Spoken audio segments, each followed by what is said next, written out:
A'udzubillahi minasyaitonirrajim. Bismillahirrahmanirrahim. Alhamdulillahirabbil alamin. Wassalatu wassalamu ala asyrafil anbiya'i wal mursalin wa ala alihi washabbihi ajmain. Rabbana shrah lana sudurana wa yassir lana umurana wahlul 'uqdatam min lisanina yafqahu qawlana. Allahumma anfa'na bima 'allamtana wa 'allimna bima yanfa'una bi rahmatika ya arhamar rahimin.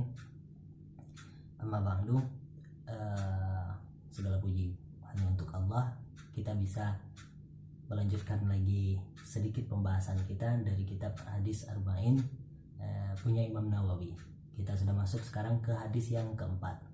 Oke, langsung kita bacakan untuk kita jelaskan sedikit. Al-Hadis Ar-Rabi', hadis yang keempat dari yang dikumpulkan oleh Imam Nawawi. Diriwayatkan oleh Abdullah bin Mas'ud.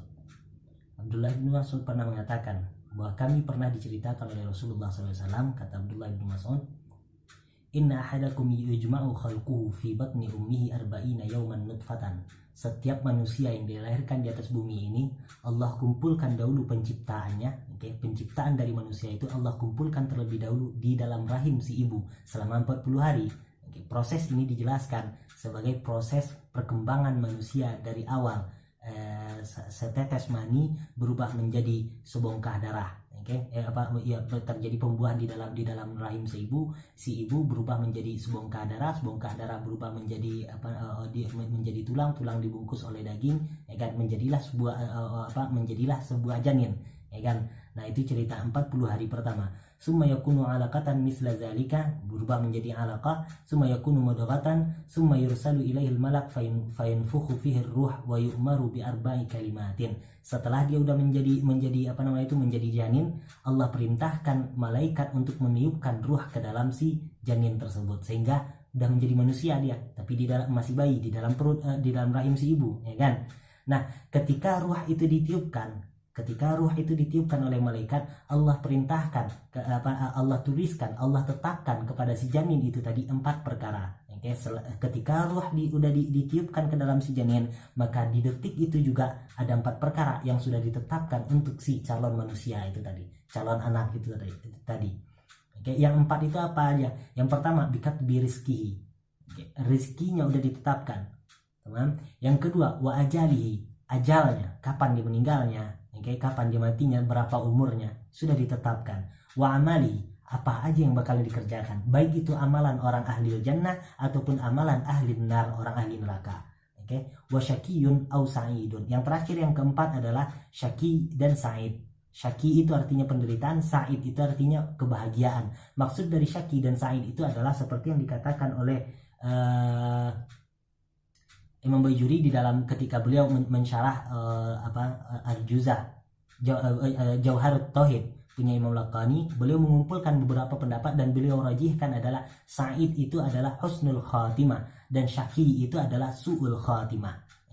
Yang khatim itu maksudnya penutup, umur dia ditutup dengan apa? Nah, itulah yang menentukan dia itu masuk ke dalam orang kategori syakiyun, yaitu orang yang menderita, ataupun sa'idun, orang yang mendapatkan kebahagiaan. Nah, efek dari atau yang akan mereka dapatkan setelah syaki itu mereka dapatkan nanti di akhiratnya apa? Syakiyun masuk ke dalam neraka, sa'idun masuk ke dalam surga. Dan bagaimana cara tanda atau indikasi orang itu mendapatkan sa'id ataupun syaki itu? Tandanya adalah husnul khatimah ataupun su'ul khatimah. Nah, itu yang sudah ditetapkan kepada seorang janin ketika mau dilahirkan itu tadi. Fawallahi alladzi la ilaha ghairuhu inna ahadakum la ya'malu bi'amali ahli jannah hatta ma yakunu bainahu wa bainaha illa dhira'un fayasbiqu alaihi alkitabu fayamalu bi'amali ahli nari fayadkhuluha.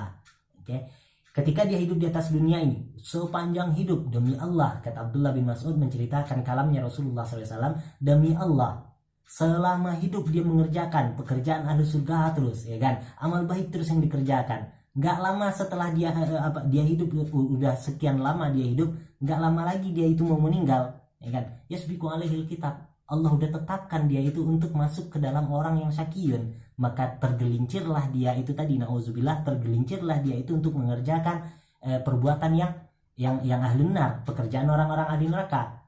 Faisbiqu alail kitab, kata Allah, kata Rasulullah di sana, ya kan, fayadkhulu min ahlin nar, maka masuklah dia kepada dalam kategori orang ahli neraka. Kenapa? Karena suul khotimah di akhirnya itu tadi.